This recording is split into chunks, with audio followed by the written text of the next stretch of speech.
Hello friends, welcome to Lipu blogs. तो चलतु आज बुलिया जावा तारा तारिणी मंदिर जोटा रही गंजाम डिस्ट्रिक्ट रे कुमारी हिल्स पाखरे ऋषिकुल्या नदी रही पाखरे रही तारा तारिणी मंदिर।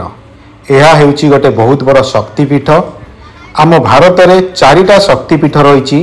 गोटे रही आसाम कामाख्या मंदिर, दक्षिणेश्वर वेस्ट बेंगल रे, आ विमला मंदिर पुरी, आ गोटे होची तारा तारिणी मंदिर गंजाम डिस्ट्रिक्ट रे। तारा तारिणी मंदिर रही 32 किलोमीटर दूर रे बरमपुर ठारू। आ एठारे आपण माने बस जगे जाई परिवे। 30 टंका रही टिकेट रो दाम, नचेत 425टा रही पहाच, 425 पहाच चढ़ी की भी जाई परिवे। एबे जो पहाड़ ऊपर को आम चढ़ुचु ताहाको कहते कुमारी हिल्स, कुमारी पर्वत।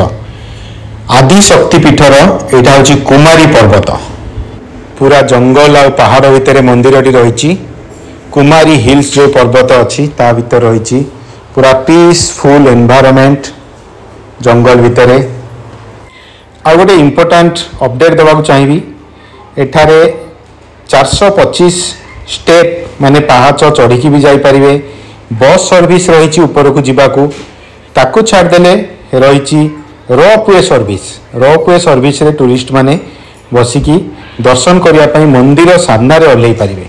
तो चलतु पूरा मंदिर प्रांगण बुलवा आ मंदिर भितर पूजा करिक आसिबा। सबुठारु पुराना ओल्डेस्ट शक्तिपीठ, इंडिया रो ओल्डेस्ट शक्तिपीठ को कहती Tara Tarini temple. Ganjam district Rushikulya river निकट में कुमारी हिल्स रे तारा तारिणी टेम्पल इंडिया रो सबुठारु पुराना शक्तिपीठ। सबुठारु बड़ मेला एठी आयोजित हुए मार्च और एप्रिल मासरे चैत्र मेला जोटा रही सबुठारु बड़ मेला नाम रे तारा तारिणी मंदिर रे ए मेलाटी हुए। बहुत गुड़े डेवोटीज आसती देखिबा पई। तो फ्रेंड्स चलतु तारा तारिणी मंदिर बुलवा देखिबा।